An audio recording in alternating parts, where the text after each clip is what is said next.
Who want to disagree should disagree. Who want to agree must agree. Agbẹ́jọ́ ẹnìkan dá àgbọ̀ṣìkà ni.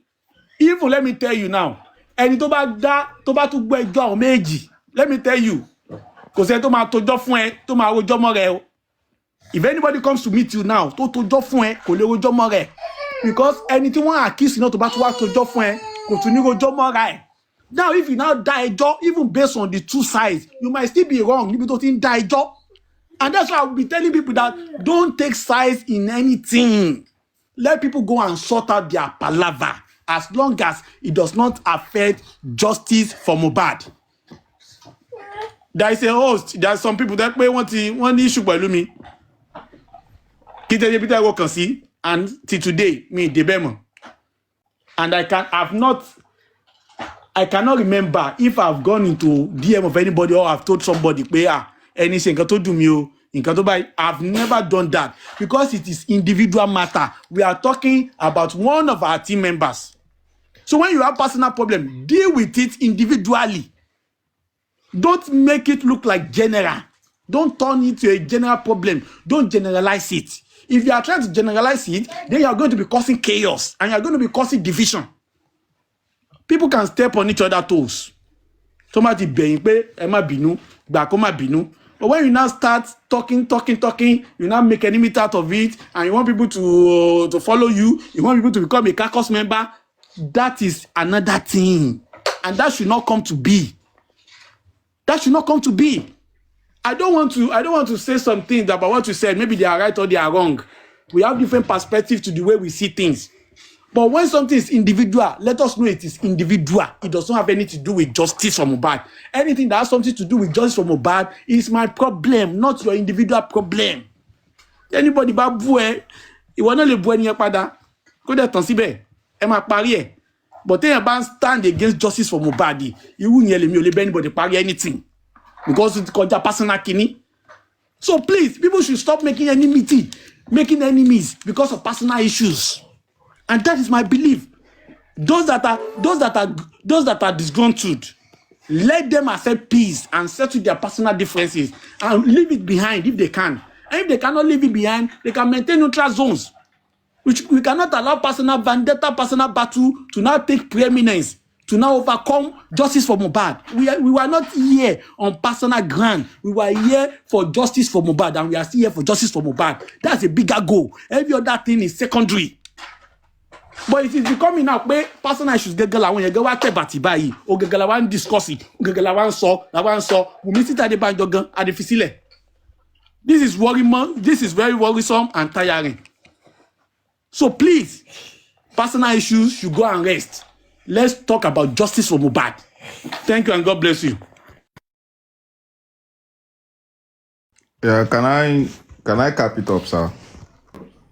Thank you so much, General Vengeance. God bless you for that. Personal issue should be personal issue. Kama ma drag olúkálùkù mọ́, ká file mọ́, kí gbogbo ẹ̀ wọ́jú pọ̀. Please, ẹ jọ̀ọ́. Then when we are fighting with somebody, let it be only that person nìkan. Please, only that person. Mommy, yeah. Daddy Prince, okay, ma. Okay, yeah. Briefly. Oh, okay. Sherry, I always cite my based on what Mr. Aveja said, personal issues should be personal issues. J for M should be J for M. I always cite my example from a military point of view. Okay, now let's paint a picture in our minds. Like, we are soldiers now. We're going for a war. We're going to the battlefield to face the terrorists. And because before we left to the war front, at the barracks, maybe at the Mami market, maybe at the, outskirts of the camp or the barracks, we've had issues, two soldiers had issues over certain, individuals, be it a man or a woman, or money issue or something like that. then we are all marching forward. It's like I'm trying to paint a picture now. We're all marching forward into the battlefield. Then one of the soldiers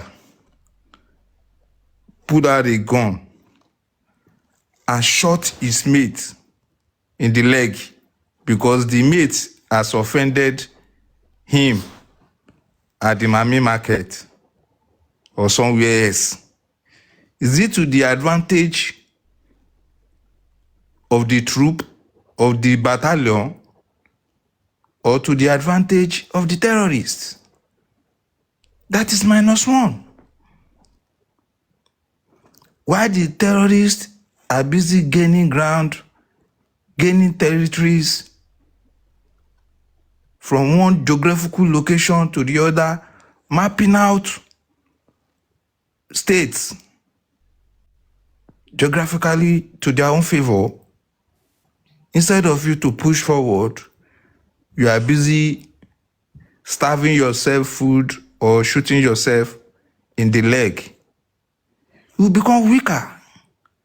While the opponent will keep amassing and conquering more territory to their own space. So, wherefore, in the last 1 month, all these personal, issues and all this brouhaha going on still boils down to one thing that I always say, the rich grace effect. It's just like, when you drop something, a drop of water, when you drop it, inside, when you have a bowl now, maybe you drop a drop of water or a stone, you will see the wave will spiral, will move.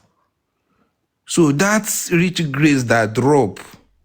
The wavelength, those movements, that is the effect of these things that is affecting everybody, because it's quite unimaginable. The pedestal at which they put that woman and she dropped, she did not even drop. The way she decamped is as if she was building a tent on the justice, and from the beginning, she was building a tent from the justice and on one hand, and secretly building another tent with the justice on the other hand.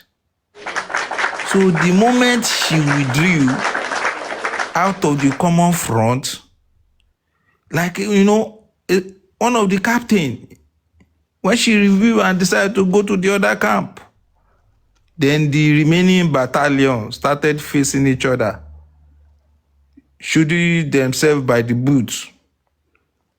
It's to the advantage of the people you are looking for. You are not fighting for justice. I'm telling you the truth. Do you know how many times I have been dropped, muted in different platforms based on my views, especially against the Laughing Sun, middle and late last year? But still, I still go to the platform. Mommy Yeti 70 had a show 3 days ago, even concerning her papa. I was begging Mommy Yeti 70 to forgive her papa, though her papa did wrong. I even heard it fully today. Thank God he even played, because I didn't really hear the full story the other day. Mommy Yeti 70 dropped me while I was talking. Yet, I still stayed, was still commenting. Whenever she talks, I was still applauding her. I didn't say because she dropped me. Because of that, I will now remove myself and went away and put her in my mind that she's a bad person. No. At that moment, there must be a thought pattern raging in his mind concerning the issue. Then when she now suspended her, could you believe it that before I left the program, Mommy 70 that dropped me gave me a thumb up emoji at the comment section twice. Even when I came up again, she clapped for me. So this is how to handle issues immediately, sorry, because if you lose a soldier, either from any side at this critical point in time, you will become weaker. The enemies will continue to penetrate and acquire more grounds. And you know how much grounds they have acquired. The other side really gain grounds. You want to, we are talking. Instead of us to re-strategize, reboot, wear new armor, get new sword, to shield and march forward, we are busy. Now one we solve from morning till afternoon. We carry another one from afternoon till night. Which one are we going to solve tomorrow? Maybe somebody should open a platform whereby if there is any issues, personal issues like this, everybody will know that it is that platform they settle personal issues. They will be going there instead of bringing it to justice for Mohbad. Thank you.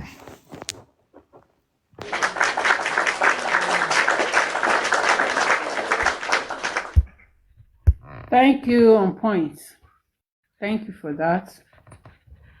So who else? Princess, Hello, San, etc. Good evening, Sister Comfy. Good evening, everyone on the platform. Mr. Okay, Daddy, no matter later.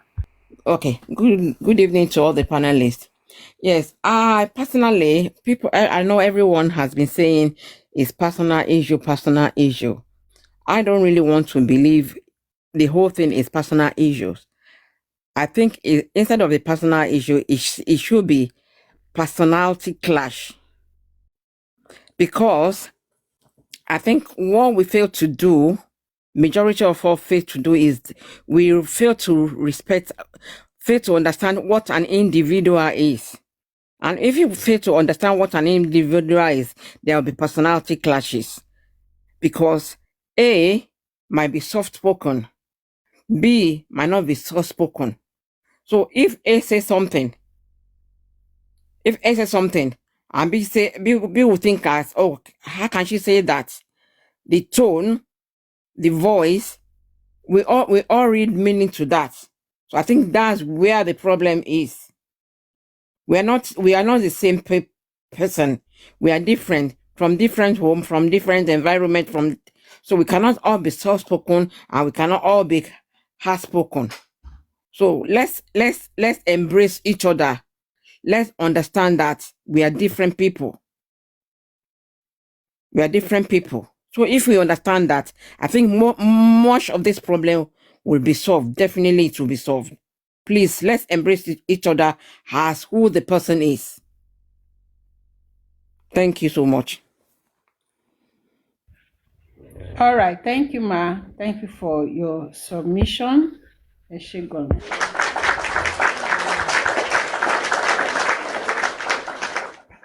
Mr. Ishak, good evening, sir. Good evening. Yes, sir. Mr. Ishak, please, because I'm not staying for long. Okay, you can quickly say. Mommy, Comfy, Thank you. okay, ma. Yeah, thank you. Every protocol observed. What I just had to add to what is it Princess that spoke is not only personality issue, we also have loyalty issue. What causes all this rancor is you mentioning A, I mention B. Oh, you can't mention A because of the effort he had put in the justice for Mohbad.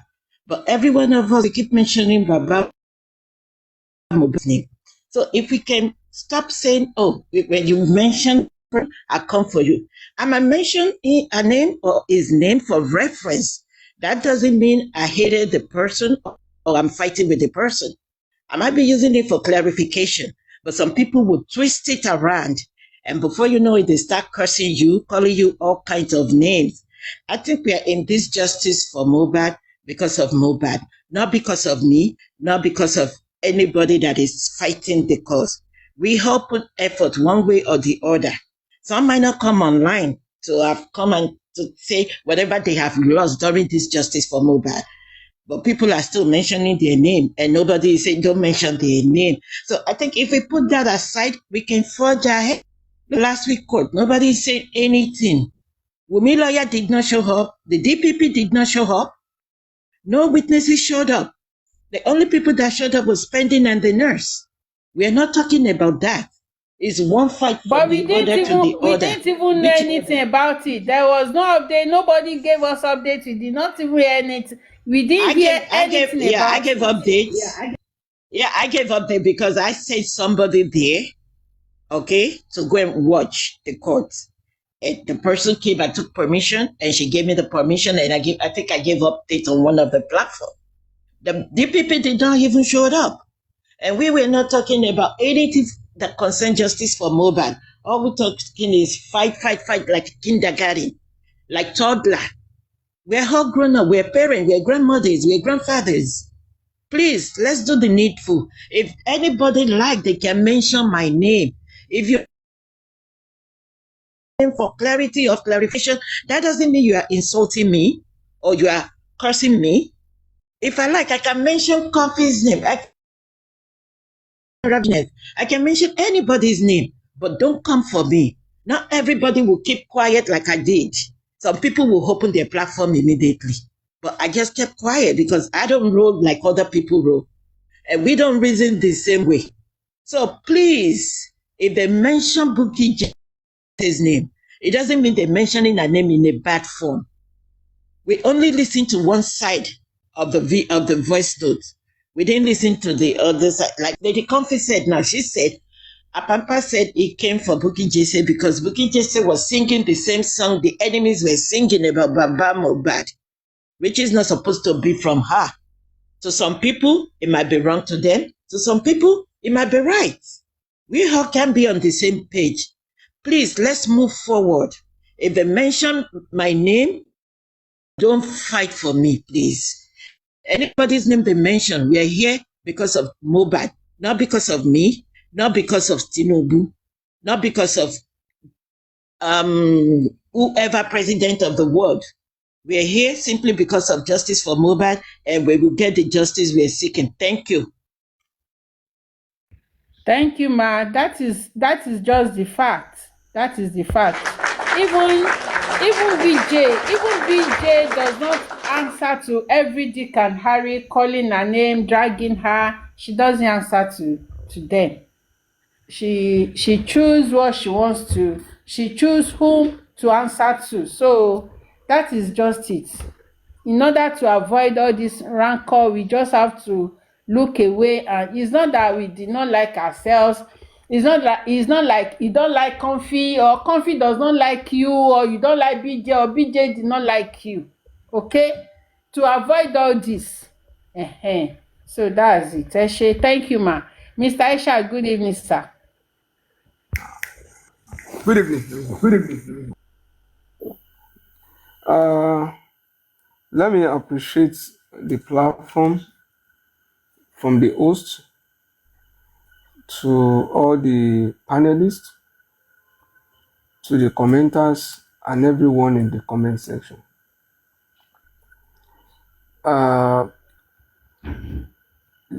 What is playing out, just like I always say, is not something that is out of what should be happening. We all have our individual differences, and we all have our personal aspiration. But what is important is for our personal aspirations not to be superimposed on the movement agenda and the vision and mission for justice. For the past 1 month or 2 months, thereabout, some have been of the opinion that Ogun ti mú Baba Mohbad. Not many even agree pé Ogun ti mú àwọn gan. Ogun ti mú Baba Mohbad làwọn kan pariwo pé wọ́n ti gẹ́ẹ̀tì Baba Mohbad. Àwọn tí wọ́n ti gẹ́ẹ̀tì pọ̀ ló ń ṣe Baba Mohbad. Kò ń sọ̀rọ̀ ọmọdé. Àwọn míì jẹ́ àgbàlagbà nínú justice for Mohbad tó Ogun ti mú. because we have a focus. There's a reason why we are here. And I don't know the reason why some people are aware of what is happening. I mean, because it's today that we are hearing some things. Àwọn kan ti ní lọ́wọ́, àwọn kan ti mọ̀. And it appears to me that they are even the director of the movie. It is sad. It's sad. We don't need to agree on all issues. We don't need to agree on all issues. Tí nǹkan bá dẹ̀ ti jáde, a máa analyze ẹni. When we were pleading for all parties not to invade personal gaps, some people, even when they brought out some people's own chairman, whether it's true or not, whatever, we are still saying it. We are even using that to educate them that time. That this thing that you are flying around, that people are all, because it's out. People will talk about it. But it's an invasion of personal gap. Àwọn tán pàtẹ́wọ́ fún Kàrímọ́ lánàá ńgbà tó ń bú ìyá ẹ̀ ń boná wà léni. Àwọn lọ̀tá ẹ̀ léni. It's not everybody that say, okay, let's go all out. We will fight for you. Some of them are even recording you now. Kí ló ọ̀rọ̀ tán wá sọ́ńtà léni? Kí ló ọ̀rọ̀ tán wá even justify those parties that even came out, even before the one you are stating here? Kí ni tán jù síta tán fẹ́ ká máa sọ̀rọ̀ lé lórí? Gbogbo òrùn tán kí léni. Go fi búra. You know, we're not kid of him búra. Another one náà jump out. When àyàfi tó bá lu kinní mi, àyàfi tó bá ṣe kinní kan. Ah, ó ń gbóná fẹlifẹli iná ogún ọdún. Gbogbo àwọn tí wọ́n dẹ̀ ń tì yín, wọ́n lè gbà kírú ẹ̀ ó ṣẹlẹ̀ sọ́mọ wọn. Even if you want to fight for somebody, there are ways around it now. Gbogbo ọ̀rọ̀ ló láàyè tá ń sọ kalẹ̀ sí. Gbogbo ọ̀rọ̀ pátápátá ló ní àyè tá máa sọ kalẹ̀ sí. Some people want to advise Baba Mohbad, wọ́n ní sọ́ńtà wọn á dẹ̀ lọ sọ́n nulẹ̀. Tẹ́lẹ̀ mi bá fẹ́ advising, even when you, it's not every fact tó fẹ́ sọ kọ́ ní sọ́ńtà gan. The essence of communication is for the receiver to get the message. Mo lè wá ń tàn sí kí n máa, kémi àti mi, mo mi kàn fi máa sọ̀rọ̀, kí n dẹ̀ wọnú díẹ̀ mú wọn lọ, kí n lọ hit wọn hard. Is it difficult for anybody to call Ish and tell Ish that what you are doing is wrong? Or to tell that lady that even all this idea of I brought her money and I did like this? Abefe no bini now, Abefe. Ish now want come out. If you like, he gave me, I rejected. He gave me, I said I don't want. Shout out Efe Kama analyze no justice for Mohbad noni. Àwọn kan ò dẹ̀ lè pé jókòó, my brother. If it is true, gbogbo tá ń gbọ́ yìí, wọ́n ń rojọ́ mọ́ra wọn ni àwọn méjèèjì. Ta lè jẹ ta lè rán ta lè jẹ́ òṣùwò náà rò, tán ń rojọ́ mọ́ra wọn lẹ́sẹ̀. So because ẹjọ́ tẹ wá rò yẹn sìn, ṣé ẹ fẹ́ kí máa po obìnrin yẹn láṣẹ́wó ni? Ṣé báwọn èèyàn ló wà lára ǹdẹ̀? Iná ọ̀fẹ́ lè jó lára anybody now. Àwọn tó wà lẹ́gbẹ̀ẹ́ wọn kí náà sọ fún wọn, kí náà fi kí ọ wọn. Iná ọ̀fẹ́ lè jó lára anybody. Who is perfect? Who is perfect? Okay, ṣe ọkàn náà ló wá le tó yẹn, ó wá ń rókódó ni, ó wá ń ṣe kinní kan ni. Kò sí obìnrin ni. Nígbà tí náà fẹ́ yẹn bá ń jó, àwọn tó wà lẹ́gbẹ̀ẹ́, tẹ́lẹ̀ bá bọ́ ẹ̀kọ́ tó wà nú ẹ̀ ní, you move on. You have a long way to go. Ẹ mọ̀ bóyá ìyàwó governor, ẹ mọ̀ bóyá ìyàwó president ní lọ́la. A dẹ̀ bí tiwa, ẹ dẹ̀ fẹ́ báyé àwọn ọmọ ọlọ́mọ jẹ́. Ẹ bá close mọ́ ìṣì náà. Obìnrin ò ń ṣe material tán lé sórí igbá. Ebe mi ni mo ní nǹkan mi. Ṣóun rọra ìpinnu ayé ni. Ṣóun rọra ìpinnu ayé ni. Tá a bá ń ṣe justice for Mohbad, focus wa ni.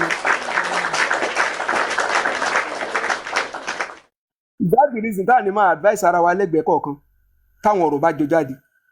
Ilé tó yẹ ká sọnù ilé lẹ gbé wá síta ẹ̀. À ń pariwo kí ló ń ṣẹlẹ̀, kò sí èèyàn kankan tó bún wa gbọ́ o. Ẹ bá bọ́n wa gbọ́. A lè má sọ ń ta, ṣùgbọ́n tí ìṣì bá dàbúrò mi, màá bá sòótọ́ ọ̀rọ̀. Màá bá sòótọ́ ọ̀rọ̀ débi wípé màá jẹ́ kó mọ̀ wípé sórí tó ń ṣe yìí tó bá yẹ pé òótọ́ ni tán sọ o. I give you, màá fún ní bẹ́ẹ̀ ní ìyá tó bínú náà sọ̀rọ̀. tó bá jẹ́ pé rìn tó fẹ́ rìn nìyẹn tó jẹ́ pé òótọ́ ni gbogbo ń tá a gbọ́ ẹ má kó àdípa lórí ẹ̀yin tẹ́ ẹ bá jọ rẹ̀ o ẹ má sọ pé you are a man o agbọ̀ràndùn wà o àwọn kan wà quiet tán dúró bí sìn tán máa báyàn dànù afẹ́fẹ́ o wọ́n báyàn dànù ayé o wọ́n ní da ayé ẹ wọ́n ní dàgbèsí ayé ẹ̀rù o obìnrin yẹn ò ní ìdá ti fẹjọ́ sùn tó bá jẹ́ pé òótọ́ ni o àwọn kan máa báyàn já o tí wọ́n dẹ̀ fún yàn lábẹ́bẹ́ ń dì wọ́n fún ládì tó bá jẹ́ pé òótọ́ ni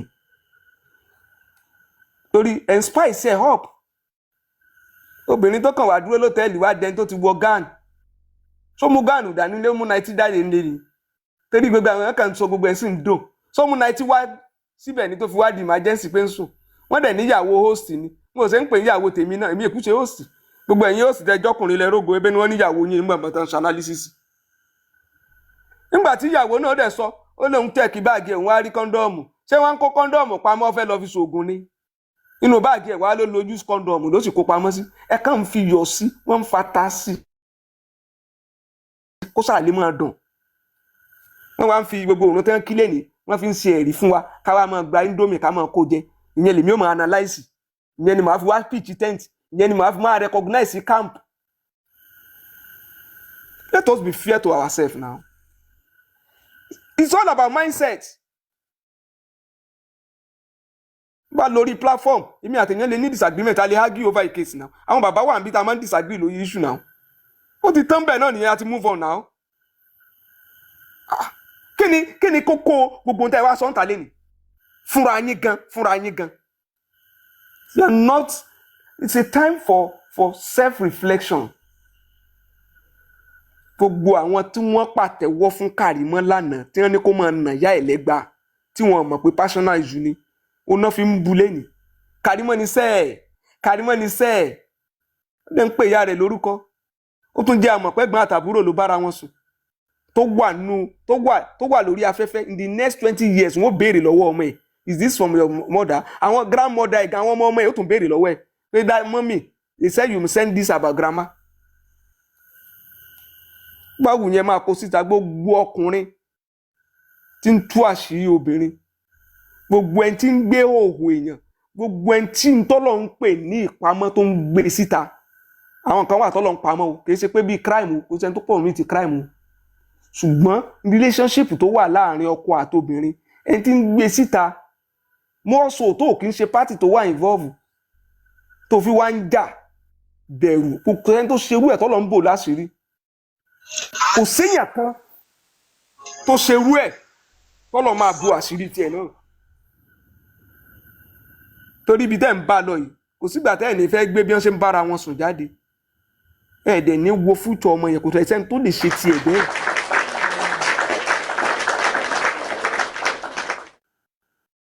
ìgbà tá a bá bẹ̀bẹ̀ lẹ́yìn tẹ́ ẹ lẹ́ẹ̀gbọ́ a bá bọ́ tá a sòótọ́ ọ̀rọ̀ o ká má pè wá lálábòsí o ẹ̀ǹtẹ́ ń bá ìsì sọ̀rọ̀ tí ò sòótọ́ ọ̀rọ̀ fún alábòsí èèyàn ni ẹni tó bá rí obìnrin yẹn mi ìlò right mi ìlò wrong ṣùgbọ́n pain ìfẹ́ wà lára ẹ̀ tẹ́ ẹ̀ bá console ẹ̀ dáadáa bí yẹn ṣe ń console èèyàn tẹ́ ẹ̀ tún wá jáde tẹ́ ẹ̀ tún ń bú ẹ bẹ̀rù Ọlọ́run o ẹ má bú ọmọ yẹn o ẹ má bú o ẹ̀kọ́ ni o èèyàn máa ń sọ fún yẹn o ọkùnrin ní máa ń lọ́ọ̀fù o obìnrin máa ń submit ni o abẹ́fẹ́ lóbìnrin o owó tó ìfẹ̀ǹdó lára ẹ tí wọ́n rò pé o free some people misinterpret it wípé o fẹ́ ra ìfẹ́ ni o ẹ̀kọ́ ni ẹ dẹ̀ fi console ẹ dẹ̀ ṣàdúrà fún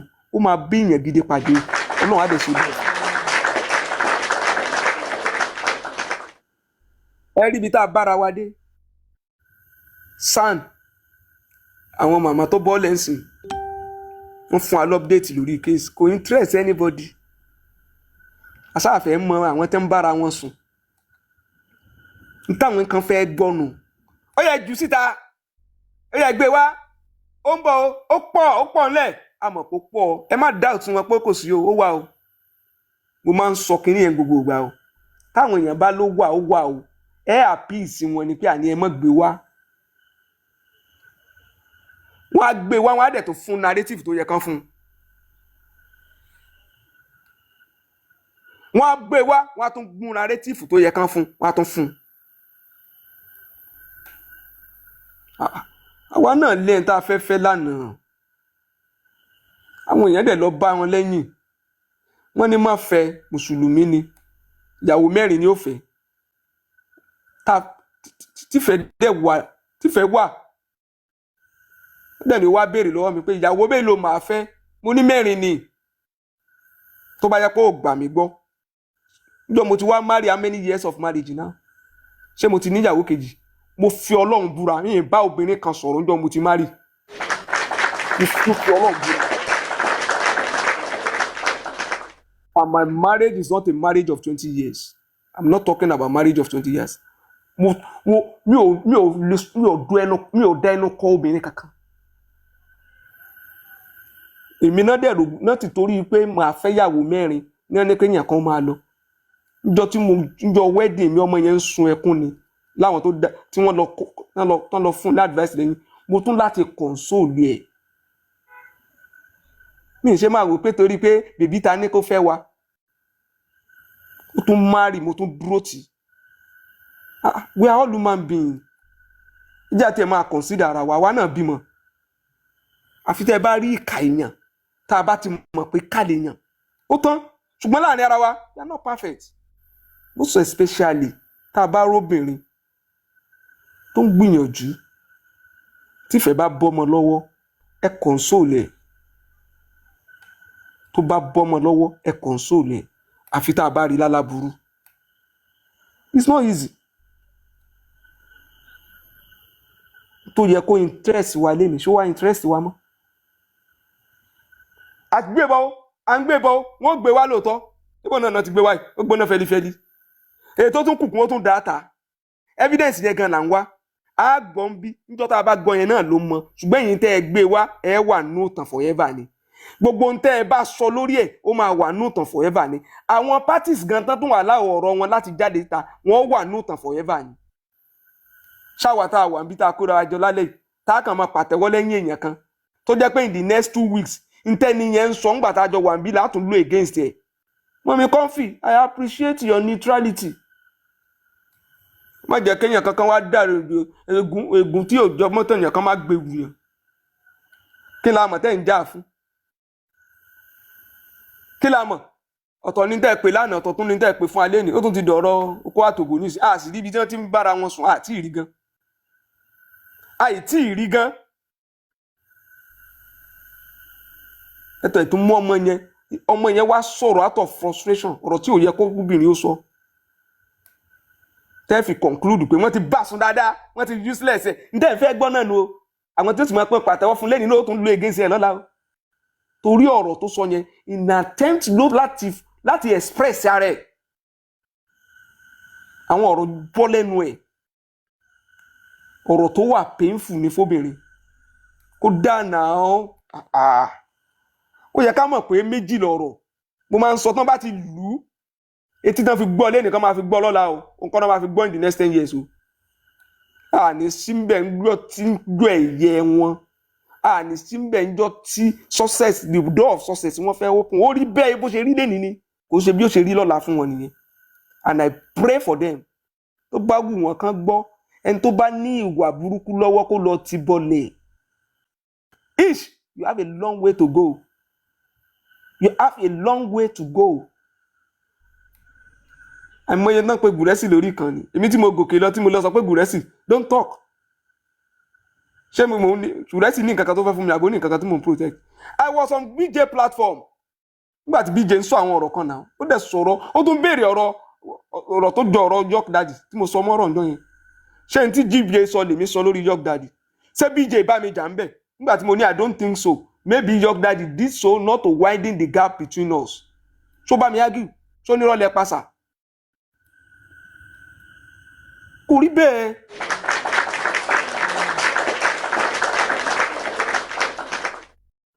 Wọ́n ní kí ni ìṣiṣẹ́?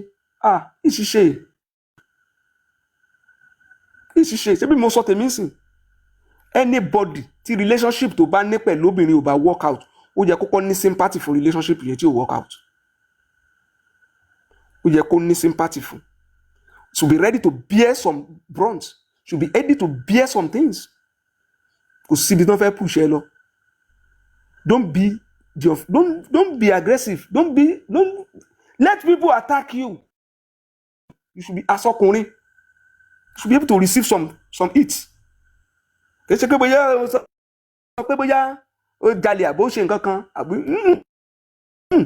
torí gbogbo ohun tá à ń gbọ́ yóò ti ṣùgbọ́n bí yóò tó yẹ ká bá ọkùnrin.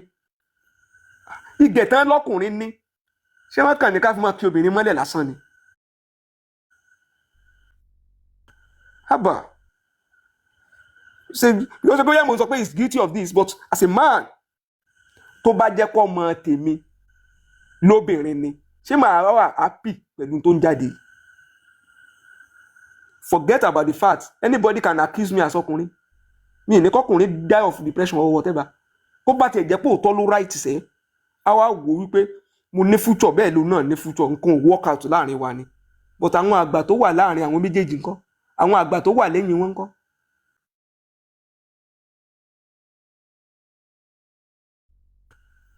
Ṣé wọ́n fẹ́ sọ pé àwọn ògbó sí ni? Ilé òun ṣe pé ká blame ọ̀rọ̀ lórí relationship is how they handle it that is the issue. It's how they handle it that is the issue. Èmi òun fẹ́ gbọ́ kán máa sọ pé obìnrin kan àbí ọkùnrin kan ibi tó ti yẹ kọkùnrin ó handle relationship bó ṣe yẹ kọkùnrin ó stand lórí relationship bó ṣe yẹ kóbìnrin ó stand lórí relationship ló yẹ ká